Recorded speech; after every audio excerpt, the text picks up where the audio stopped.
Hello, everyone. Welcome to another episode of 100 Yards Football Sports Talk Radio. Today is a very special episode. We're talking about Roger Staubach, the NFL legend, NCAA legend, just all around humanitarian legend for all he's done throughout his life. Did work, of course, in the Navy or at the college. Then he went to have a tremendous 11-year career with the Dallas Cowboys. And a guy who knows Roger very well and is really well versed with his work and his career. My guy from the Elite Sports Entertainment Network, Jay McLovin. Jay, how you doing, buddy? And what are your thoughts on Roger Staubach just when you were out there in Texas watching him? Yeah, absolutely, man. Logan, thanks for having me here, man. I love Roger Staubach, man. He, like I said to you a little pre-show, the guy in my mind is a hero, much more than just on the gridiron. Just a lot of things that he's done off the football field. But anyway, let's talk about this guy. Dallas Cowboys was his professional team, and the Navy midshipman was his college team, and he excelled in both levels, both college and in the NFL, as well as in his career in the Navy in Vietnam. A lot of people don't know that he actually did his four-year tour in Vietnam, as well as college and the NFL. He did do 11 years in NFL, as you know. Roger was also known as Roger the Dodger, Captain America, and Captain Comeback. I'm just going to give you how he got those names. He got Roger the Dodger because of his scrambling abilities. He got Captain America because the Dallas Cowboys are America's team, and he is the epitome of Dallas. And then Captain Comeback because the guy has more comebacks than Joe Biden does at the debate lectures. I don't know. It's crazy. I'm silly. I'm just kidding. If you're biting, I know. but no. Listen. With the Dallas Cowboys, he had 23 game-winning drives, and he had 15 comebacks. I mean, this guy literally was the epitome of clutch. And I'm gonna tell you about the amazing catch or throw that he did in a minute, and how we got the term Hail Mary. I'm going to give that to you in just a second. Just so you a little bit know, in his college days, he did get the 1963 Heisman at the Naval Academy. The other person that came out of the Naval Academy, Logan, as I mentioned earlier to you, was David Robinson of the San Antonio Spurs. He's also another midshipman that went on to achieve great things in professional sports. The thing, he was drafted twice, obviously once in the NFL draft and once in the AFL draft back in 1964. In the NFL draft, he was 10th round, pick 129. And the AFL draft, he was round 16 and pick 122. So Roger, even though he had good accolades at Navy, wasn't a high draft pick. I mean, he was a low round draft pick back in those days. But he went on to achieve great things, just like Brock Purdy, Mr. Irrelevant. I mean, look what he's doing. So, and then Tom Brady, the 6th round. So you just never really can judge a book where they're drafted. You have to look at their scope of work. He again two-time Super Bowl champ and Super Bowl 6 and 12. He was Super Bowl 6 MVP. A few stats on the guy. He's a passing leader in touchdowns in 1973, 4-time passer rating leader in 71, 73, 78, and 1979. He presented the medal. He was presented the Presidential Medal of Freedom in 2018, Logan. I mean, like I said, the guy does great things on and off the field. He just never stops, 153 touchdowns to 109 picks. And the last stat I was going to give you was his yardage for career, and that was 22,700. So he had a great career for that 11 years. He was putting up the numbers. He took over a quarterback, obviously from Don Meredith, another good quarterback, in 1968. And he led that team. He led Dallas Cowboys to the Super Bowl 5 times, obviously winning it twice and losing it 3 times. Logan, like I told you earlier, he was also the only quarterback in the Hall of Fame to ever win the Heisman. So there's only one quarterback that holds the Heisman and Hall of Fame, and it's your boy, Roger Staubach. The last thing I want to talk about real quickly on Roger is, I don't know if you knew this, Logan. I'm sure back in the day you watched King of the Hill. Oh, of course, yeah. So in King of the Hill, there's an episode where his name, Roger Staubach's name, was the name of an elementary school in the fictional town of Arlen, Texas. Yes. Just so you're tracking.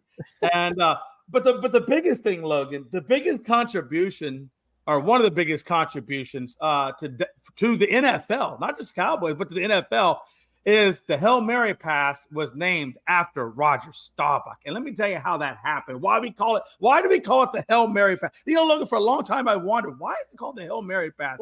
It's called. Why do we call it that, Jay? Why do we call it the Hail Mary?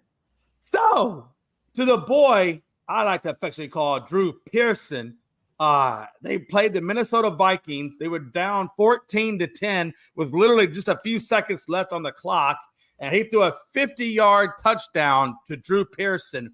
And while that pass was in the air, as you know, Roger Staubach was Catholic. And so they say Hail Marys. So Hail Mary full of grace is what he was saying as that ball was in the air going to Drew Pearson. Hence the term Hail Mary pass. So now you got a little history there. Vincent, I want you to know I threw that in there specifically for you. Yeah, I'm about to say, I mean, does more need to be said about a legend, Jay, than the fact that you get a play named after you?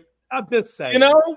I mean, you know, granted, we've had a couple here recently. You know, the Chiefs had theirs, their play the other year and everything like that. But this is one that people use pretty much once a game. And that's just the, like you said, hope and a prayer. Just, God, I hope it gets in the end zone. So, yeah, man. But Roger Staubach, we could do a whole series on him, breaking down just his whole life, you know, in college, his college playing football, then his time in the military, then his career in football, and then as well as his post-football career. I mean, we could easily do a 4-part series on this guy, but since we love you at home, we're breaking it down to one nice long video here. I mean, so in back to college, Jay, he said he got it done at Navy, but he also got it done as well. He's captain of the Academy's 1965 baseball team as well, and he also played basketball as well. So obviously just a great athlete there. You mentioned did his time in the Navy. You know, respect to him, salute to him for all that he did in his pursuit there. And once he got to the league, Jay, most people forget he was 27 when he debuted.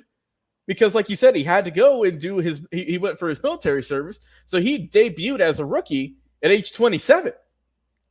And I think it's kind of funny because, you know, looking at this past year's draft, everyone's like, oh, man, these guys are so old. They're 23. They're 24. You know, this guy was 27 when he came into the league. And he's one of the greatest players of all time. So that's why I never cared much for that debate during draft season. Because you look at this guy here. Like you said, he was picked in the 10th round. Not a whole lot of expectations. You go in there. They don't even go 10 rounds anymore, I don't think, do they? They don't. No. They stop it at 7 now. So you got picked round 10. Everyone just thought, all right, you'll be here. You'll be on the team, and you'll be a warm body. Well, that's not how it turned out, man. He got it done, and you know, he really helped out this team, and he became the full-time starting quarterback week 8 against the then St. Louis Cardinals at the time back in 71. And then, Jay, he went on a heck of a run, 10 straight victories, which also included the 24-3 victory against the Miami Dolphins in the Super Bowl in 1972. And also, Jay, as you know, 1972, that was when 1971-72 season. That was also his Super Bowl MVP year.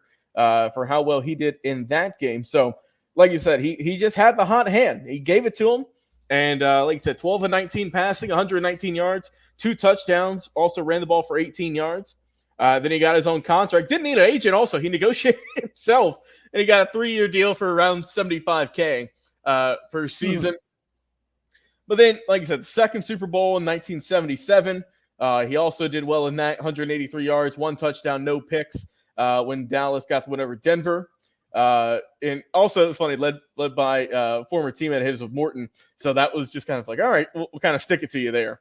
So, like I said, he also brought the Cowboys to the Super Bowl and, you know, Super Bowl X, Super Bowl 13 as well. Lost to the Steelers, as you know. But still, I mean, getting to the Super Bowl multiple times is hard enough. But winning 2 is also, you know, just hard to do. I mean, and like you said, you brought up Drew Pearson, but just some of the offensive talent he had because it's not just him, right? He's throwing the ball, but you got to have some guys who can catch it and who get the end zone. I mean, you had guys like Bullet Bob Hayes, Lance Allworth, Billy Joe Dupree, Mike Ditka, name a few. I mean, we could go on and on. But he retired, Jay, as you mentioned, in 1979, played 11 seasons in the league. And, I mean, he retired before he was 40, which a lot of quarterbacks, they usually, go around that length. But he retired in 79. He had over 3,000 yards his last year, 27 touchdowns, 11 picks. And everyone's running like, man, kind of surprised he retired. Because, I mean, obviously he went out on a high horse. He went out on career highs in a lot of categories. But he said that he'd gotten knocked around a lot of concussions. I mean, the hindsight in there is 2020. Because, I mean, he said that he had suffered around 20 concussions throughout his playing career. And he retired due to his own health, to protect his long-term health, which, I mean, honestly, Jay, it quite frankly could have saved him. A doctor at Cornell told Roger in 1979 that brain tests were good at the time, right? But another concussion could have had some life-altering consequences. So Roger took the advice of his doctor, called it a career, and then went on into, like you said, he did some real estate work for a while. He appeared in, on shows and whatnot, and did some, like I said, philanthropy work as well, helping out the community. Won the Presidential Medal of Freedom. He became one of only 4 recipients who were associated with football to get that award. He was the first one to do it also. Some other guys who got it were Alan Page, Earl Blake, and also Bear Bryant. 2 of those guys, of course, are head coaches, but he was the first player to receive that from then President Trump back in 2018. And then last year, Jay, in 2013, at his old high school, in Purcell Marion High School out in Ohio, they opened up a new complex, and they named it the Staubach Stadium in honor of the guy you see there on the screen. Roger Staubach, what a career, Jay. What a career that this guy had. From on the field to in the military to his work behind the scenes, helping out in real estate and philanthropy and whatnot, to appearances on TV shows, and just a guy who has lived a full life, and like I said, he's still kicking to this day. He's still getting it done. And man, just a tremendous guy. Yeah. And God, what a life he's lived. And he's, like I said, he just turned 82 this past year. And I know he's out there probably just living it up as much as he has in years past.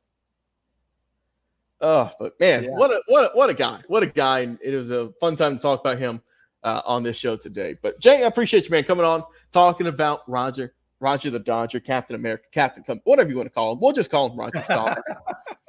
Guys, if you have any good Roger Staubach stories or any moments that you associate your life with that you enjoyed with Roger or whatnot, enjoyed watching him play, please drop it in the comments, Facebook and YouTube. And also be sure to go download our podcast every single week. For Jay McLovin, I've been your host and producer, Logan Landers. Guys, we'll talk to you again on another live episode. See you later.